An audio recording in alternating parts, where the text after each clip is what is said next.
YouTube, bem-vindos à Igreja Sem Parede, à Igreja Sem Fronteira.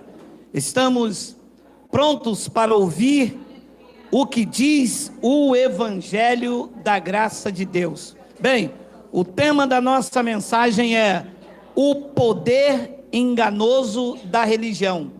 Graça contra o poder enganoso da religião. Vamos ouvir o que disse o apóstolo Paulo aos Gálatas, no capítulo 5, no versículo 7 e 8. Olha lá. Vós corris bem. Quem vos impediu de continuardes de obedecer à verdade? Versículo de número 8. Esta persuasão não vem daquele que vos chama. Vamos fazer uma breve confissão. Senhor e Cristo, eu te louvo e te engrandeço o nome, porque tu concede a nós, meros mortais na carne, a fazer uso de uma porção da tua santa palavra. Esta palavra que é viva, ela é eficaz e ela é mais penetrante do que qualquer espada afiada de 2 gumes. Esta manhã eu te peço, uma vez mais, que tu me ajudes a empurrar essa espada bem fundo e que ela produza o efeito que só ela pode fazer. Para isso, eu te peço que tu me uses, porque eu vou usar essa espada poderosa. E os irmãos aqui pelo YouTube digam amém. Amém. Meus amados irmãos, família espiritual, povo de propriedade exclusiva do Senhor, a igreja dos Gálatas foi uma igreja chamada para andar na graça de Cristo. Eles não conheceram outra palavra a não ser a que o apóstolo Paulo pregava. No capítulo de número 1, a partir do versículo de número 6, o apóstolo Paulo declara, digita para mim, Miguel, e a gente volta aí, por favor, Gálatas capítulo 1, versículo 6, tem muita gente lá do outro lado, nova no Evangelho, e não entende perfeitamente. Olha isso, ó. Admira-me, disse Paulo aos Gálatas, que vocês estejais passando tão depressa daquele que vos chamou na lei de Moisés. O chamado para a igreja do novo pacto é na graça de Cristo.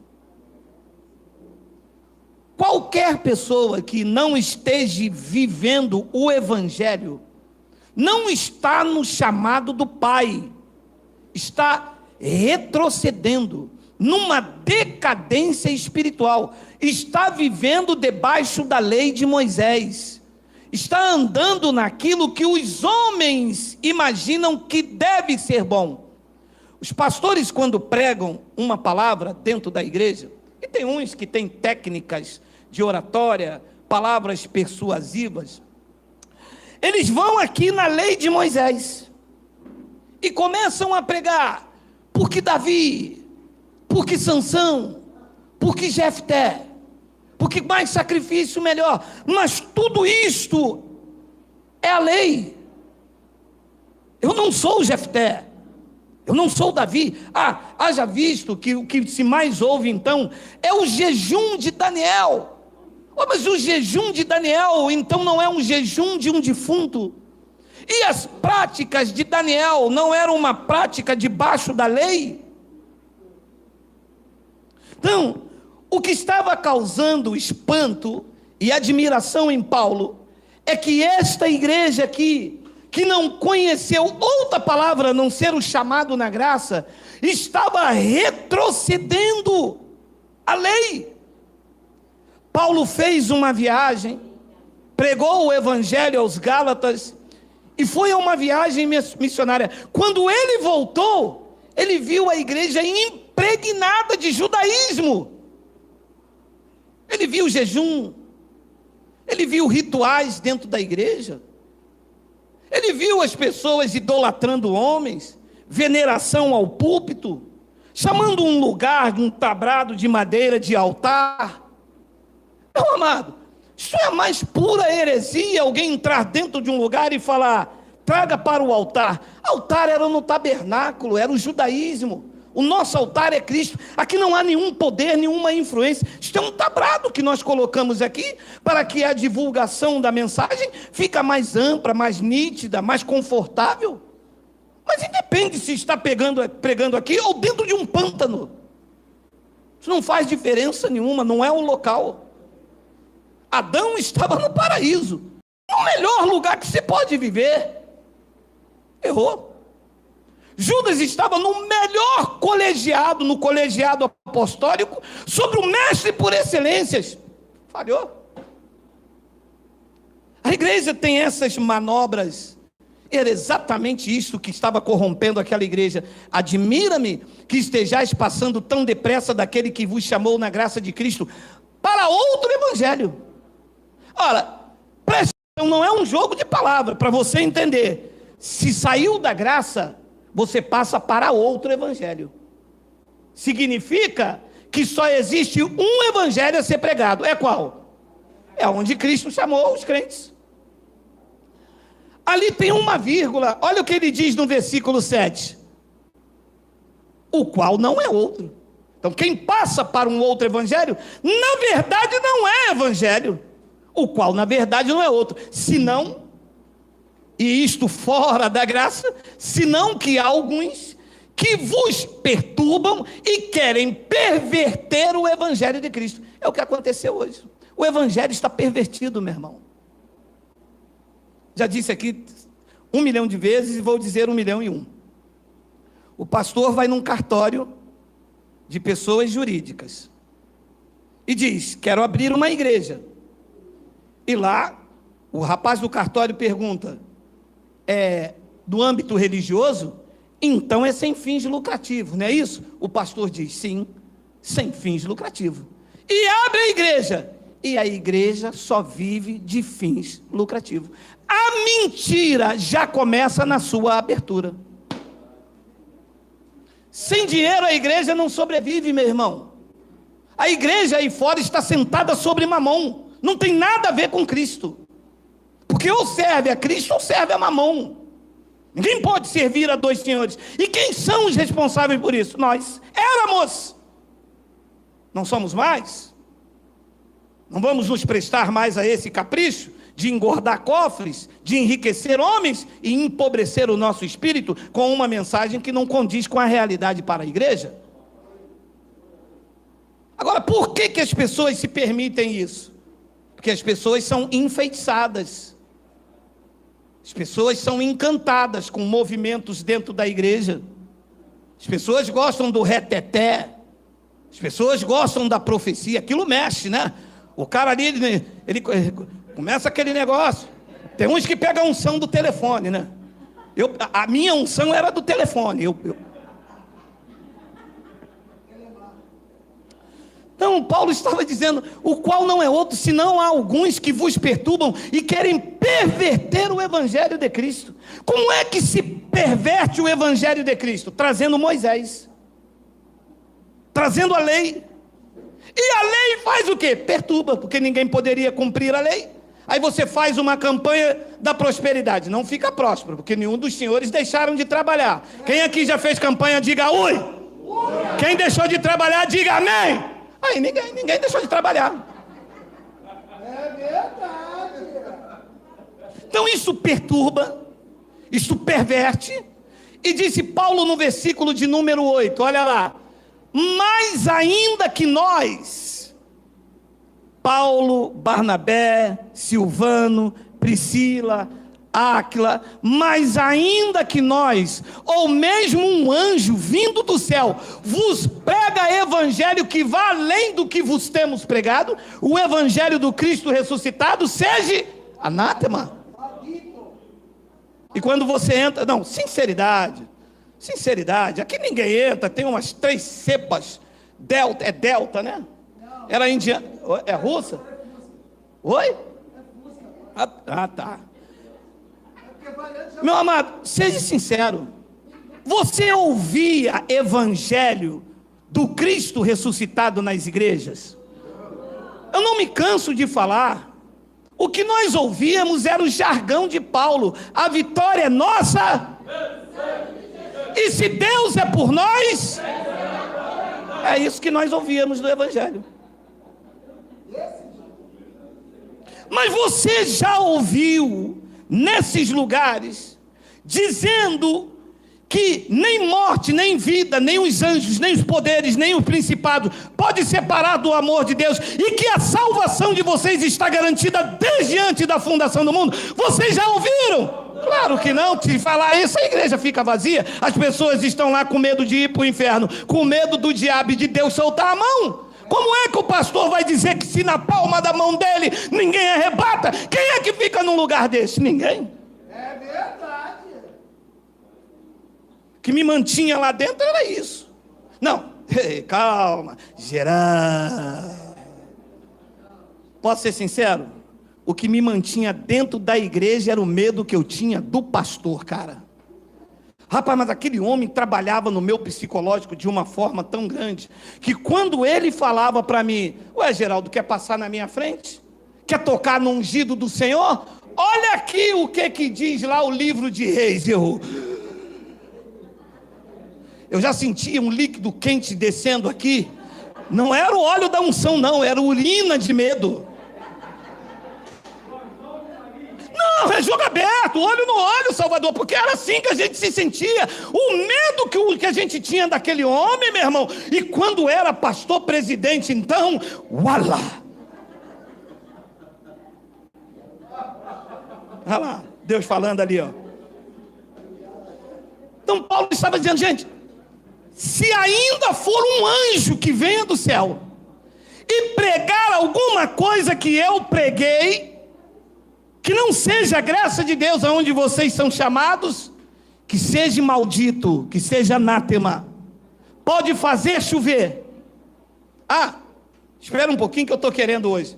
Vocês já repararam que os curandeiros não expulsam mais demônios? Os demônios estão de quarentena até agora, é? Não. Me lembrei dessa, desceu fresquinho aqui, desceu no manto. É, aqui desce o manto também, meu irmão, do sarcasmo. Olha, meu amado, todos os cultos dos caras apareciam 3, 4 demônios. 5 Exu, umas 3 pombagira. Gente, até aqueles caras que eram curados da cadeira de roda sumiram. Estão aonde? A coronavírus.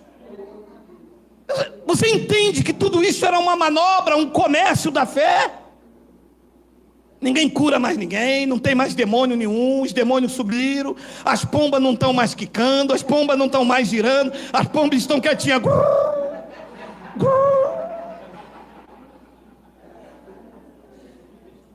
Depois dessa explanação, você entende melhor o que Paulo estava escrevendo em Gálatas, no capítulo de número 5, Miguel, no versículo de número 7. Paulo disse então, depois disso que eu te expliquei: vocês corriam tão bem. Quem vos impediu a continuar a obedecer à verdade? E aqui entra uma frase que eu não entendo, como que uma pessoa, depois de ouvir a verdade do Evangelho, depois dela descobrir sobre o batismo, depois dela descobrir que o dízimo é uma verdadeira fraude, é um crime contra o que Cristo fez, depois dela descobrir que o ritual da Santa Ceia, na verdade não era Santa Ceia, era ceia, era um jantar dos judeus, que não eram feitos todo primeiro domingo do mês, era anualmente. Isto nunca foi na igreja, era dentro das casas, e que o Cristo disse que era a última que ele estaria fazendo, em obediência à lei de Moisés, que ele era um judeu. Como uma pessoa que descobre uma riqueza cheia de detalhes, um alimento cheio de nutrientes, ele retorna então à lei. E que quando você procura o cara, mas o cara está debaixo da lama se revolvendo, voltando ao vômito da religião. Paulo disse: vocês corriam tão bem. Quem vos impediu de continuar a desobedecer à verdade? Segura aí. E quando você questiona, o cara diz: não, eu voltei para a lei porque Deus me levou para lá. espera aí. Então, Deus está te levando para um lugar que ele destruiu, porque ele pôs fim à lei, você está voltando para a lei, então esse é um Deus de confusão. Não, é porque Deus me levou para lá, para mim pregar lá. Ué, mas não é você que prega? Quem prega é o pastor. Você está voltando porque te faz bem entregar umas profecias da carne, te faz bem o palco, porque as pessoas querem palco. Paulo diz no versículo 8, ele diz, olha lá, esta persuasão não vem daquele que vos chama. Então eu quero agora 10 minutos explicando, eu quero trabalhar em cima desta palavra. O poder religioso do engano tem esse poder persuasivo. A chamada igreja, ela tem um poder de persuadir. Ela tem um poder de levar as pessoas a acreditarem naquilo que eles estão falando. Veja, eu mostro vários versículos do Evangelho. A pessoa tem dúvida. O pastor diz, Jesus é a porta e o primeiro que passar aqui vai ganhar um carro 0 km. Meu irmão, tem briga, nego mata, arranca o cabelo, a peruca fica no chão, a unha postiça cai. Aquele lábio agora que as pessoas estão... A minha esposa sabe o nome. É boca postiça, né? Eu troço desse. Tem briga para passar naquilo e ele não mostra em lugar nenhum. O pastor diz, sexta-feira que vem, campanha da vitória. Meu irmão, mas ninguém consegue nem entrar na porta. Porque isto é um poder persuasivo, de levar a pessoa a acreditar, por meios fictícios, que se ela praticar aquilo, ela acontece aquilo que o seu íntimo deseja. Como as pessoas estão em busca de realizações pessoais, não de vida e comunhão com Cristo, entra no golpe. É verdade. As pessoas estão querendo casa própria. Você imagina? Se uma pessoa vai dar R$50 no envelope, Deus vai dar uma casa própria na Lagoa Rodrigo de Freitas. Meu irmão, eu dava 250 para ter 5. A vida que se querem com Deus. Então, o poder religioso é persuasivo. E ele vem carregado de sinais, de prodígios, mas que são da mentira. Já visto o exemplo que eu dei. Cadê? Que ninguém cura mais, ó. Cadê os homens curados? Os homens que têm dom de revelação? Não, porque a igreja que eu frequento, ela tem o dom de revelação. É mesmo, é? Vamos voltar em 2019, aonde um pastor desse revelou que havia pandemia e preparou o povo? Ué, mas cadê o culto da virada, o ano profético? Aonde estão, hein? Então, aonde estão os pastores que curavam cego, que mostravam na televisão pessoas levantando de cadeira de roda, e eles mesmos foram parar nos hospitais cheios de coronas de Covid? É verdade. Então, o poder religioso é um poder persuasivo, cheio de engano. Talvez você que me ouve, e que nós vamos agora avançar agora, talvez você que me ouve diz assim, mas ninguém me contou, eu fui curada lá. João de Dedo também curou um montão de gente aí, foi até preso. Eu não posso falar que um homem daquele é de Deus. Ora, você vai lá na Aparecida, tem pessoas lá dando carro, tem pessoas dando roupa, e foram curadas também. Alguns irmãos que me ouvem aqui já fizeram promessa, papai disse isso. Valei-me, pai disse isso. Você está vendo aí? Foi curado lá, ó. Meu amado, isso é o poder enganoso da religião, meu irmão. Olha o que disse Mateus capítulo 7, versículo de número 22. Leia comigo, leia comigo, por favor. Máscaras que entramos no território histórico da lei. Muitos, naquele dia, hão de dizer-me, Senhor, Senhor, porventura Olha o currículo da turma. Não temos nós profetizados em teu nome, e em teu nome não expelimos demônio, e em teu nome não fizemos muitos milagres? Gente, que pessoas fizeram tudo isso? Todo mundo usado pelo Espírito Santo. Deve ter um conhecimento, uma intimidade muito grande com Ele. Essas pessoas são de Deus purinho. Leia a resposta divina. Então lhes direi explicitamente: nunca vos conheci. Pode parar isso aqui. Volta o 22. Ora, se o Cristo nunca os conheceu, aqueles milagres, aquelas operações, aqueles sinais vieram dele, haja visto que ele nunca vos conheceu, aquilo era um poder enganoso. Não tinha vínculo com ele, não tinha parte com ele. Era um poder persuasivo que trabalha no psicológico das pessoas. Eu conheci uma irmã que ela dizia: eu não vou entrar nessa igreja que eu vou cair. Eu falei: minha irmã, não, porque se eu entrar lá eu caio.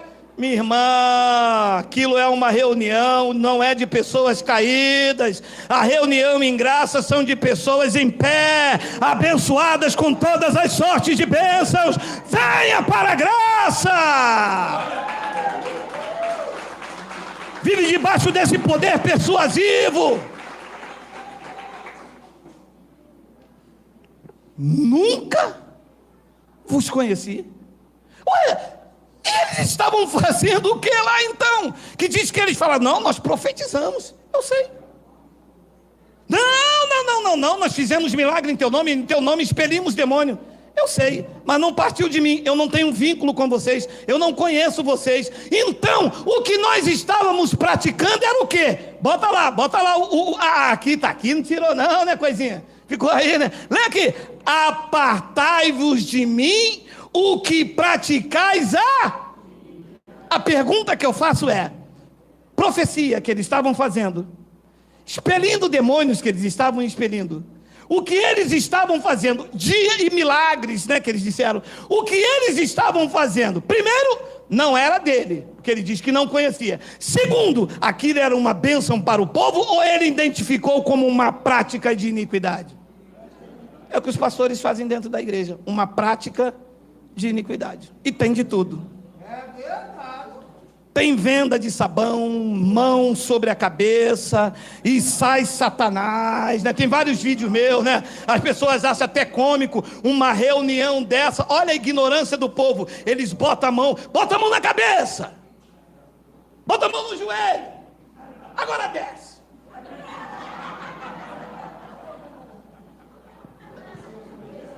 Não, só pode ser para isso, que se botar a mão na cabeça não sai nada. Você não tem nada aí para sair. O que está aí vive eternamente, que é o Espírito do Pai. Quem recebe? Quem recebe isso aí? Quem recebe? Quem recebe? O que está na tua vida é o Espírito do Eterno, meu amado. Sai o quê? Fica! Ele manda sair, eu digo: fica! Já está. Então tudo isso é um poder enganoso da religião, é prática de iniquidade, disse o Cristo nos dias de sua carne. Nos dias de Paulo tem uma passagem que nós já pregamos diversas vezes, 2 de Tessalonicenses capítulo 2, a partir do versículo de número 9, leia comigo por favor. Ora, o aparecimento do iníquo. Então, as práticas são de iniquidade, não tem nada a ver com Deus. É o aparecimento de alguém usado por Deus? Ou as práticas de sinais e prodígios que são da mentira, são devido a alguém que é iníquo, que pratica a iniquidade? Leia: ora, o aparecimento do iníquo é segundo a eficácia de Satanás. Já explicamos o que quer dizer Satanás. Com todo o poder, olha o que o iníquo, que pratica a iniquidade, vê se tem a mesma ligação com o que ele disse: não vos conheço, que o que vocês praticam é iniquidade. Veja, Olha, com todo o poder e sinais e prodígios que são da mentira. Cura nada. Eu desafio os curandeiros desse país que estão aí em quarentena. Se vocês curassem mesmo o povo, vocês curariam a vocês mesmos. Quando vocês ficam, engraçado é isso que eles dizem que eu ataco os vira-latas. Veja bem. Quando eles precisam de dinheiro, eles pedem ao povo. Quando o povo precisa de dinheiro, eles mandam o povo pedir a Deus.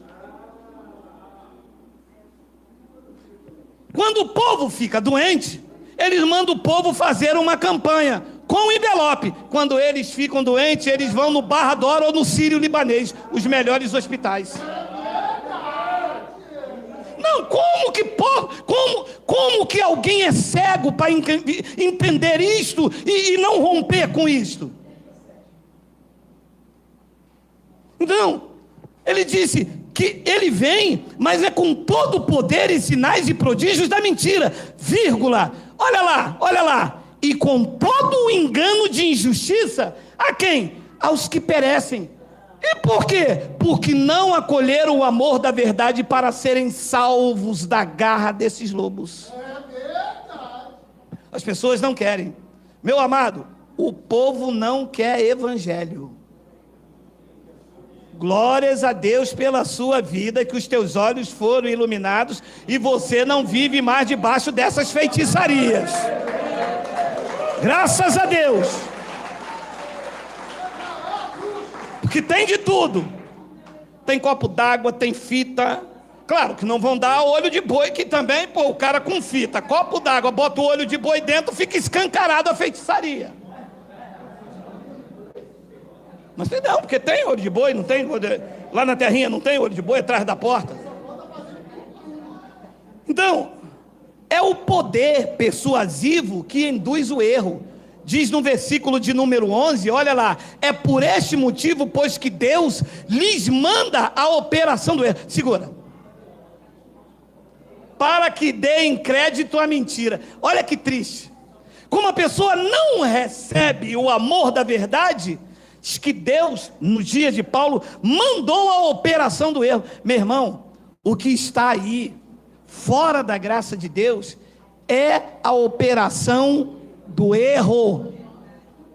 Deus não compactua com o engano.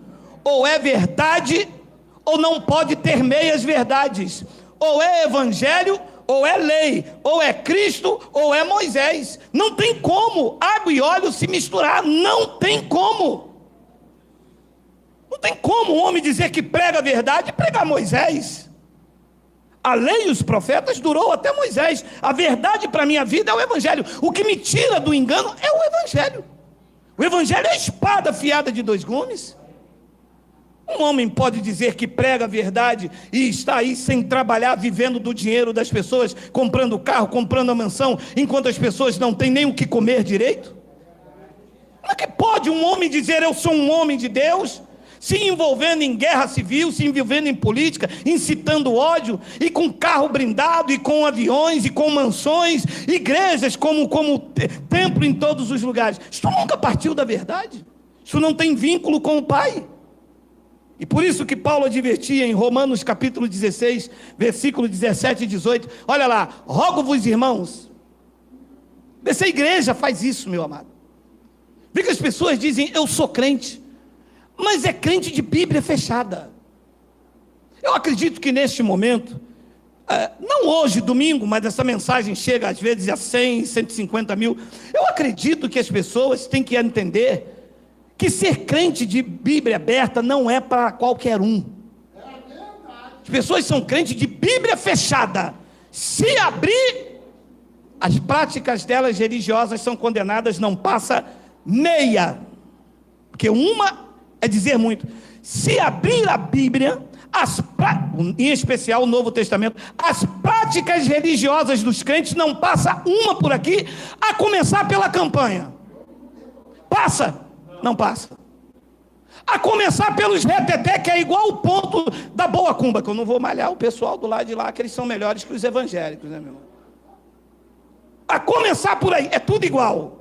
Ritual é o mesmo, a feitiçaria é a mesma, a simpatia é a mesma. Lá tem pai de santo, aqui tem o pai da fé das pessoas, é a mesma coisa.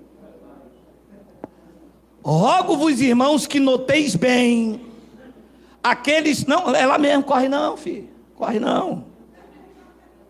Rogo-vos, irmãos, que notei bem aqueles que provocam divisões e escândalos. Leia. Em desacordo com a doutrina que aprendestes. Volta lá e se reúne com eles.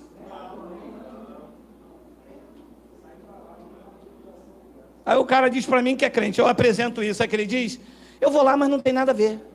Não, você vai lá porque você não é cristão. Você vai lá porque faz bem ao ego.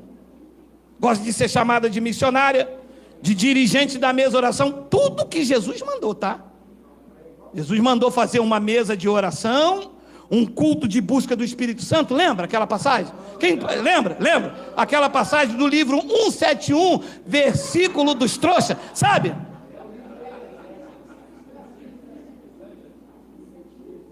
Vou ler de novo. Rogo-vos, irmãos, que notei bem aqueles que provocam divisões e escândalos, em desacordo com a doutrina que Paulo pregava, a graça de Deus. Afastai-vos dele. Tem mais. Fica aí, Ti. Versículo 18.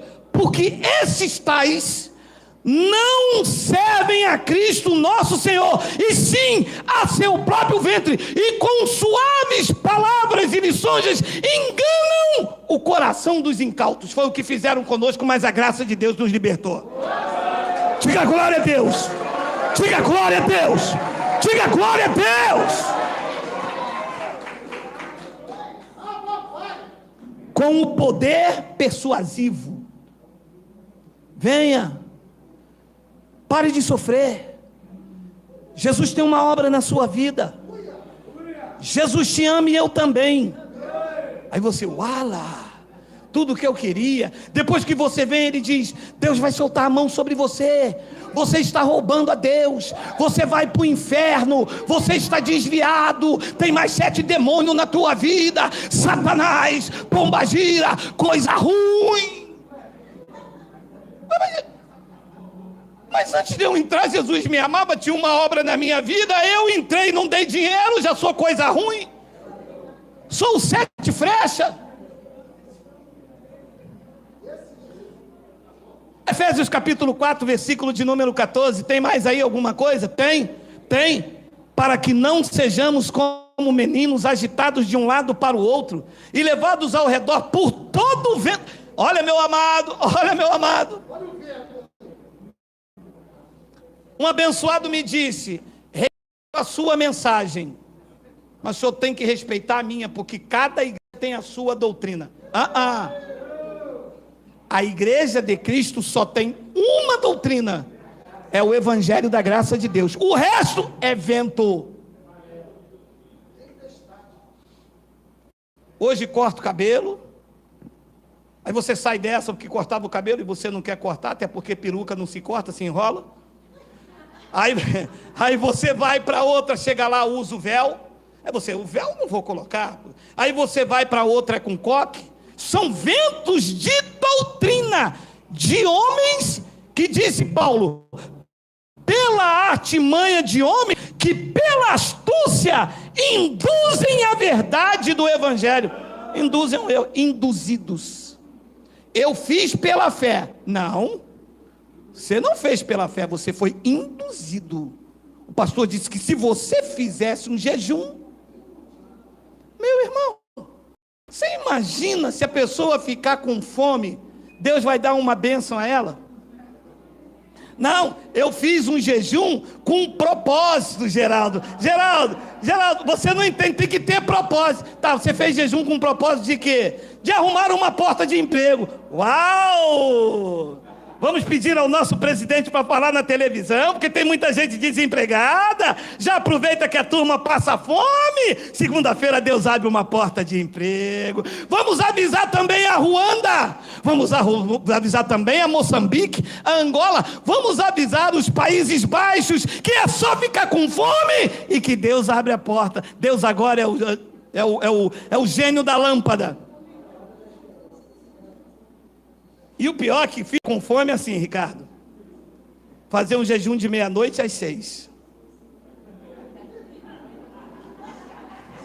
Precisa nem falar, né? Jantou, andar 10 horas. Vou comer uns 3 pão com ovo só. Aí come 3 pães com ovos. 11 horas, diz. Não, tem açaí. Vou comer uns 2 potes de açaí, que depois de 12:00 eu faço o jejum. 11:30. Faz uns 3 miojinhos só com azeitona, devagar. Vai fazer jejum 10 para 12:00. Faz uma vitamina de banana, que nós vamos entrar num propósito com Deus. 12:00 faz o jejum até 6 da manhã. 6 horas o relógio diz que desperta. Senhor, eu entrego o meu jejum, minha porta de emprego. Pronto.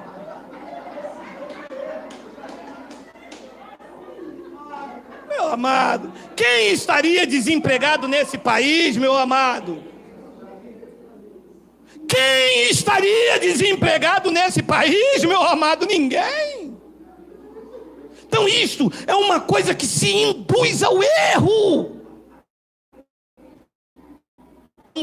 É persuasivo, não tem nada a ver com o evangelho. Paulo explicou isso em 1 Coríntios, capítulo 2, versículo 4. Eu vou ler também o versículo 5. Leia comigo, por favor. Eu só estou lendo e dando uma atualização. Eu estou aqui numa interpretação coerente em cima do que diz o evangelho, porque é isso que nós temos. Você já fez jejum? Já. E era de 12:00 às 6? Sim. Você comeu até que horas, mais ou menos? 5 para 12:00? Venceu, eu comi até 10 para 12:00. Era isso que eu fazia. E ia dormir. A noite toda dormindo, fiz jejum. Leia. A minha palavra, disse Paulo, e a minha pregação não consistiram em linguagem persuasiva de sabedoria, mas em demonstração do Espírito, leia a palavra, e do poder. Que poder é esse? Os crentes pensam que é saltar no mistério, que é bater pandeiro, que é ficar aqui, hula, hula, hula, hula, hula, hula. Meu amado, isso é dança da chuva que os índios faziam. Isso não tem nada a ver com o evangelho. Poder aqui é o evangelho, meu irmão. Demonstração de espírito e de poder. Versículo 5, olha aí, 5, tem aí. Para que a vossa fé não se apoiasse em sabedoria humana, poder persuasivo, e sim no poder de Deus. Sabe o que Paulo bradou em Roma? Que o poder de Deus não é tocar pandeiro, poder de Deus não é ir buscá-lo no monte, poder de Deus não é rodar no mistério, poder de Deus é o evangelho para a justiça de todo aquele que crê. E os que creem aqui, diga Abba, Pai, diga Abba, Pai, diga Abba, Pai. Esse é o poder de Deus.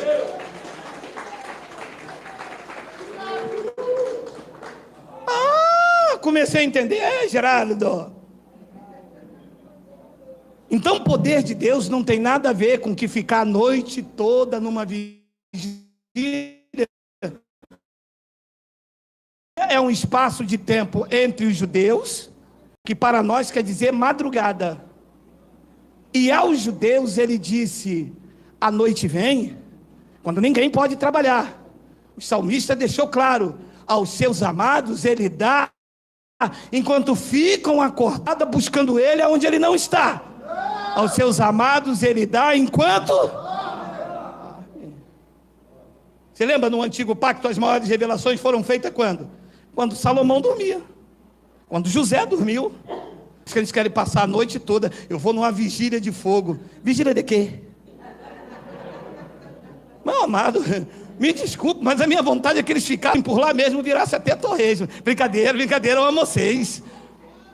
Meu amado, veja isso aqui, para que a vossa fé não se apoiasse em sabedoria humana, e sim no poder de Deus. Aqui está o poder de Deus, é o evangelho.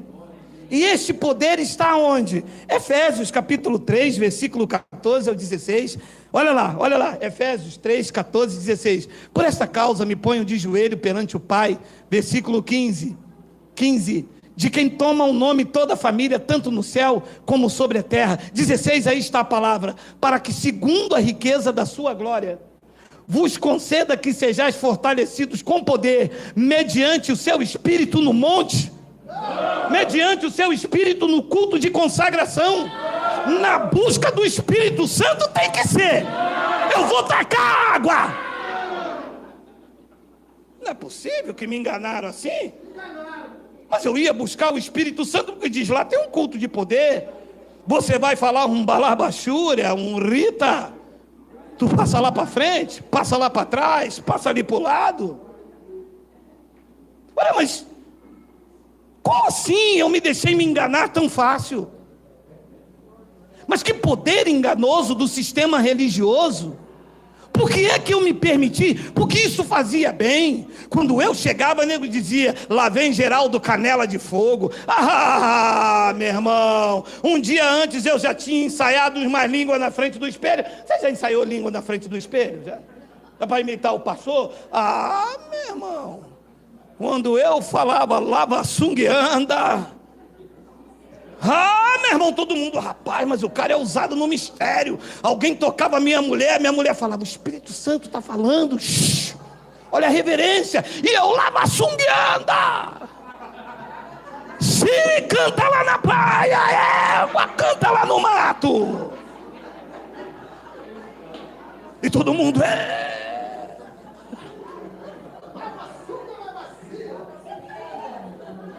E as pessoas tocavam a minha esposa falava, olha a reverência, isso é a língua dos anjos. Aí eu largava o aço. Meu amado, eu achava que aquilo era o poder de Deus.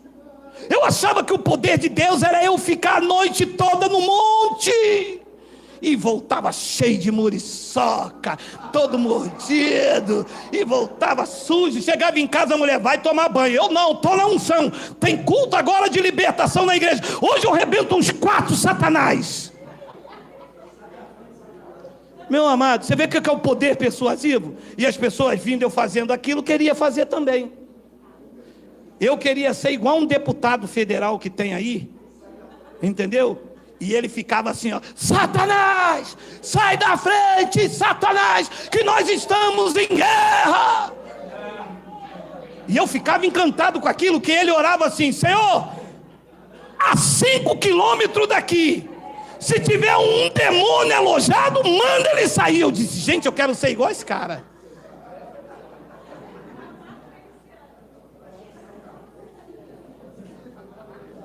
Para que segundo a riqueza da sua glória, vos conceda que sejais fortalecidos com poder, mediante o seu Espírito, no homem interior. O poder sempre esteve aqui, e eu procurando lá, o poder de Deus está na tua vida. Você recebe isso aí, meu amado, pela revelação dessa palavra? Quem recebe isso aí, quem recebe, por favor, dê um glória a Ele bem forte. O poder está aí, o poder está aí, o poder está aí, o poder está na tua vida. Use-o, confesse, declare, tome posse, reine pelo poder de Deus que habita em você.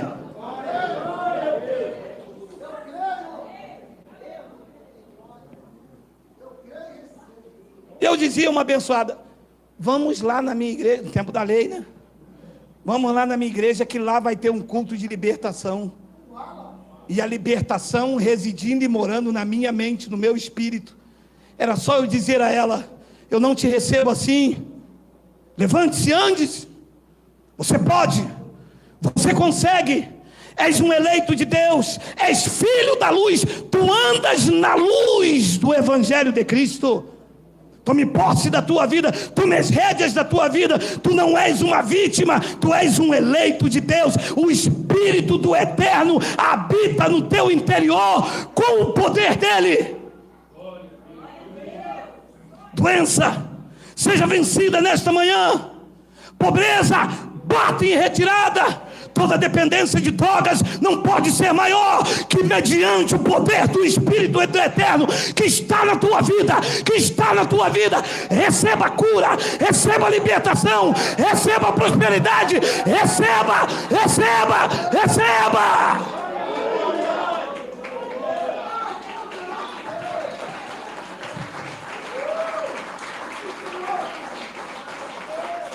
Isto sim que é poder verdadeiro, que eu não preciso buscar fora, que está aqui dentro, está dentro de mim. Aonde eu vou, Ele vai comigo. Quando eu sento, Ele senta. Aonde eu vou, esse poder verdadeiro, o poder do Espírito do Eterno no homem interior, que não está só na vida dos pastores, dos bispos, do apóstolo, está na vida de todos aqueles que Ele disse por meio de Paulo: nada vos separa do amor dEle. Isto sim que é poder. O que passar disso é poder enganoso, é Janes e Jambres. Paulo disse isso em 2 de Timóteo, capítulo 3, versículo 1 e 9, olha lá. 10 minutos para terminar. Hoje é pão com linguiça e suco de tomate. Não. A mulher só fez um. Fim de mês. Sabe, porém, isto: nos últimos dias, que eram os dias de Paulo que eles estavam vivendo, sobrevirão tempos difíceis. Vamos ver a lista. Os homens serão egoístas, avarentos, jactanciosos, arrogantes, blasfemadores, desobedientes aos pais, ingratos, irreverentes. Gente, que turma, hein? Desafeiçoados, implacáveis, caluniadores, sem domínio de si, cruéis, inimigos do bem, traidores, atrevidos, infatuados, mais amigos dos prazeres que amigos de Deus. 5, tendo forma de piedade, negando-lhe, entretanto, o poder. Foge também deles. Deixa eu ver que até onde nós vamos. Vamos até o 9, está escrito ali, vamos lá. Pois entre esses se encontram os que penetram sorrateiramente na casa e conseguem cativar mulherinhas sobrecarregadas. Olha o que eles fazem, hein? Olha o poder persuasivo dos caras, hein? Pois entre esses se encontram os que penetram sorrateiramente nas casas e conseguem cativar mulherinhas sobrecarregadas de pecados, conduzidas de várias paixões. 7, que aprendem sempre e jamais podem chegar a um conhecimento da verdade. 8, e de modo em porque Janes e Jambres resistiram a Moisés, também estes resistem à verdade. São homens de todos corrompidos na fé, réprobos quanto à fé. Eles, todavia, não irão avante, porque a sua insensatez será a todos evidente, como também aconteceu com aqueles como Janes e Jambres. O que está aí fora não é poder de Deus. Poder de Deus está em você, no seu interior. Use-o da melhor maneira possível. Foi entregue a você pelo Espírito do Eterno. O que passar disso é Janes e Jambres, é feiticeiros, são bruxos. Diz a história que Moisés fazia um milagre, fazia um sinal, Faraó mandava chamar Janes e Jambres e eles queriam fazer igual. O que está aí fora parece, mas não é. Tem nome de igreja, aparência de igreja, se dizem pastor, mas são bruxos e feiticeiros. Se você não andar igual a eles, eles mostram que, portanto, não tem o espírito de amor. O que tem é ira, é ódio. Bota para fora, pisa, fala mal, escracha, condena, ameaça e desliga você do céu e da terra, como se Deus daria a eles tal absurdo de convicções. Isso, a igreja, a religião, está debaixo desse mesmo poder de Janes e Jambres, cheio de magias, de rituais, simpatia, encantamento, paganismo, curandeirismo através de palavras fictícias. Olha o que disse Paulo em Gálatas capítulo 3, versículo 1, 2 versículos para terminar, olha lá. Pô, Miguel, coloca para mim, por favor, na Bíblia Viva. Volta. Olha, leia comigo. Não sou daqueles... Bota o 2, Miguel, é 2, é porque na Bíblia Viva é sempre um versículo à frente. Gálatas insensatos. Só vou ler, e mediante o que foi pregado até aqui, vê se você consegue entrar mais num lugar como esse. Gálatas insensatos.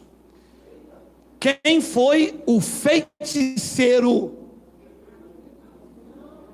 que os sugestionou e pôs em vocês esse encantamento ruinoso?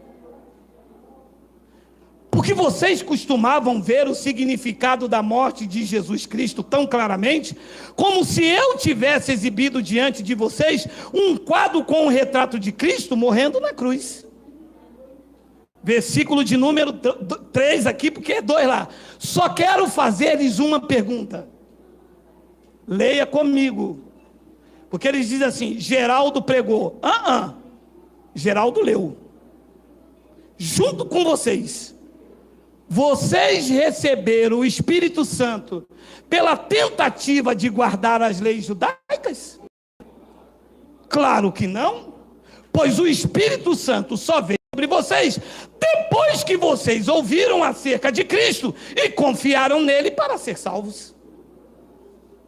Aí você entra dentro de uma igreja, o pastor diz, você tem que buscar o Espírito Santo, mas vocês têm que fazer jejum, lei judaica. Vocês têm que buscar o Espírito Santo, mas vocês têm que ungir com óleo, preceito judaico. Paulo perguntou, vocês receberam o Espírito Santo pela tentativa de guardar as leis judaicas? Ele diz, claro que não. É por isso que nós não pregamos lei aqui. E quando as pessoas perguntam, ué, e vigília? Preceito judaico. Aqui é madrugada. Ah, tá bom, e o jejum? Quem tem o noivo não pode jejuar. Nós somos agora a esposa de Cristo. Muito menos ainda. Ué, mas vocês então não comem pão e não comem suco? Ele diz, não. Vocês comeram o pão que veio do maná, do deserto. O verdadeiro pão quem vos dá é o Pai. E ele apontou para ele e disse, este é o verdadeiro pão. O pão que nós comemos aqui não é físico, é o espiritual. E esse pão habita no teu interior como o poder de Deus. Versículo de número 4. Então, será que vocês ficaram completamente loucos? Pois se a tentativa de obedecer às leis judaicas nunca lhe deram vida espiritual no princípio, por que vocês pensam que a tentativa de obedecê-las agora os fará cristão mais forte? Se eu tivesse lido isto antes. Que eu fui apresentar o meu filho Miguel, minha esposa comprou aqueles vestidos de festa lá no Joga Fora, botou uma rosa assim do lado, assim, Santa Rosa Madalena. E eu entrego o presbítero logo, ela só se for na mão do pastor presidente, tem um nome igual ao do nosso filho. E ajeitava a rosa assim.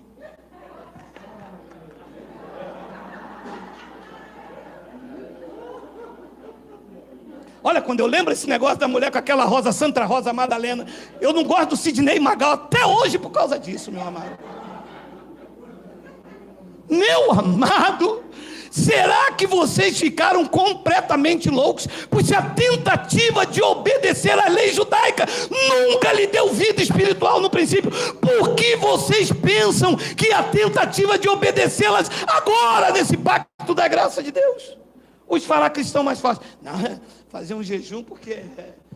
Para quê, meu irmão? Que hoje eu rebento com um Satanás que tem lá na minha igreja, e eu dentro de mim, tomara que ele vai pegar o pastor, quer ver? Que é o único Satanás que tem dentro das igrejas, é o pastor.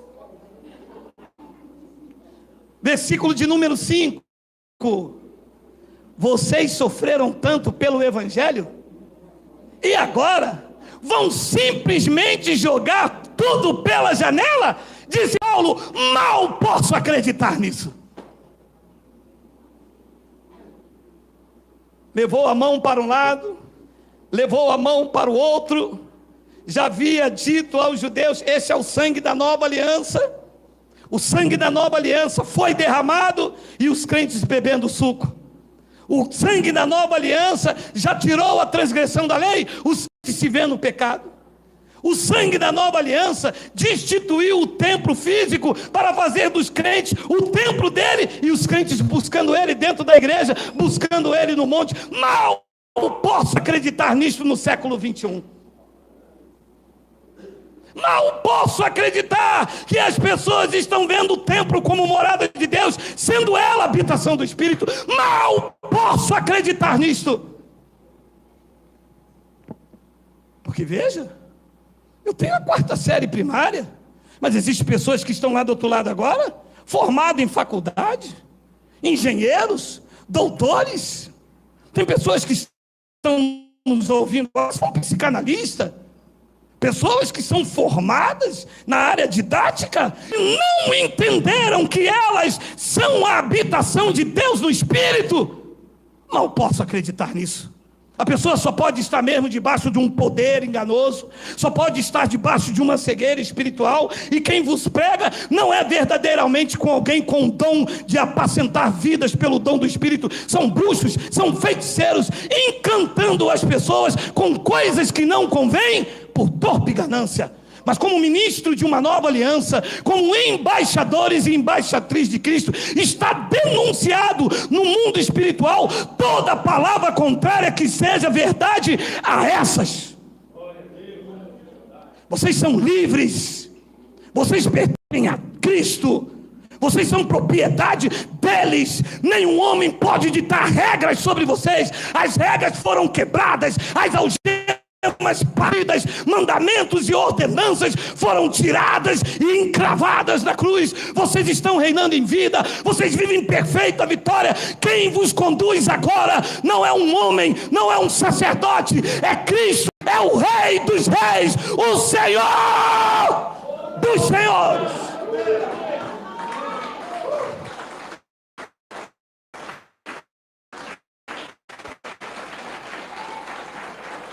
Diga glória a Deus.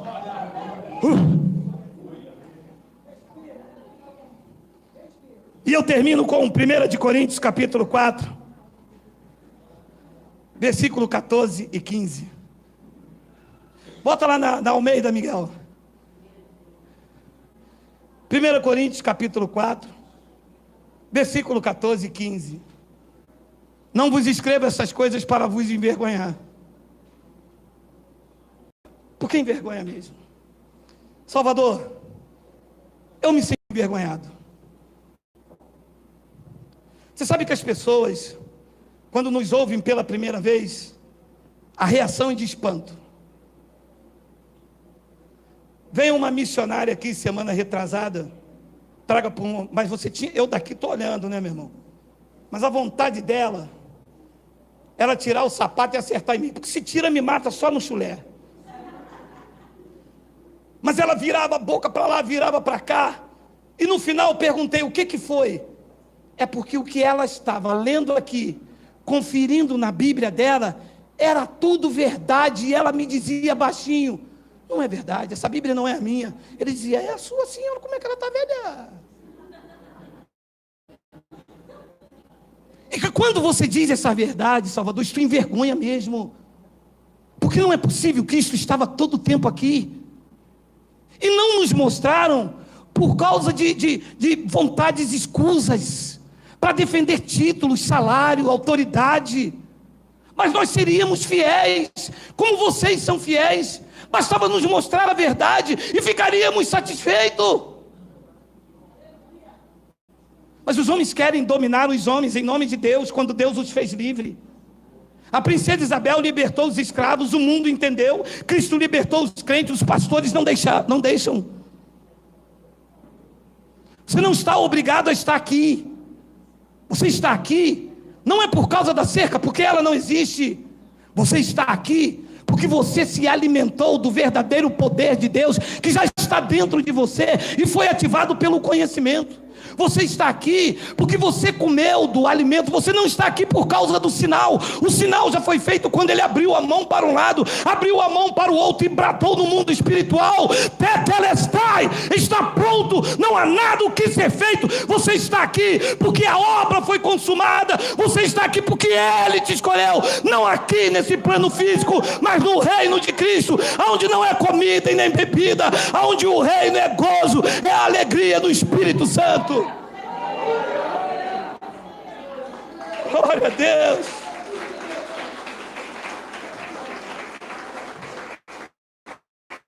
Paulo disse: eu não estou escrevendo isso para envergonhar vocês, mas para vos admoestar como filhos meus amados. Versículo 15, e eu encerro aqui: porque ainda que vocês tivessem milhares de preceptores em Cristo, não terias contudo muito pai, disse Paulo, pois eu, pelo Evangelho, vos gerei em Cristo. Sabe qual é o problema da religião nesse país? Que os crentes não são gerados pelo Evangelho. Gerados pelo Evangelho foi quando as escamas caíram. Gerado pelo Evangelho foi como as algemas da religião se partiram. Foi quando o véu foi tirado. Foi quando eu descobri que eu me tornei crente dentro de uma igreja, porque eu aceitei Jesus, eu passei para crente. Gerado em Cristo foi quando gerado pelo Evangelho, foi quando eu descobri que eu fui escolhido desde antes da fundação do mundo. Eu sempre fui dele, eu sempre estive com ele, ele comigo, e eu estarei para sempre, porque estamos numa relação de inseparáveis no amor de Cristo. Você recebe?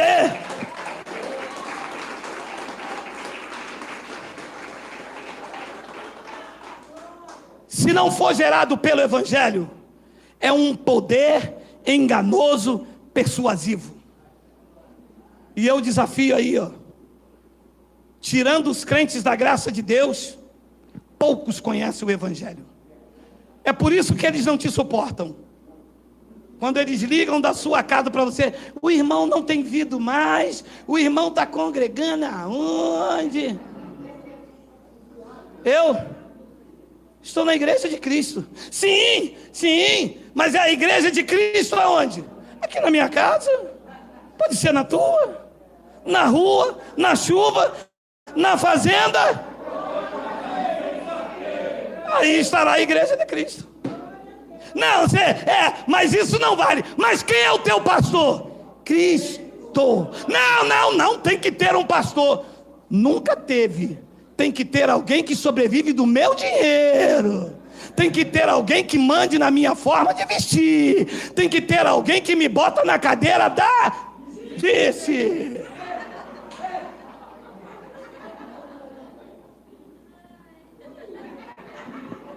Só que nós estamos fora. Nós não comemos mais desse reggae.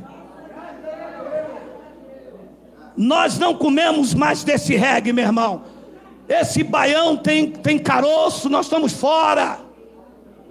Nós somos conduzidos em triunfo e vivemos em perfeita vitória. Quem governa a nossa vida espiritual é Ele, Rei dos reis, o Senhor dos senhores, é Cristo. A Ele toda honra, a Ele toda glória, a Ele todo louvor. Posso ouvir um amém? Vamos terminar por aqui.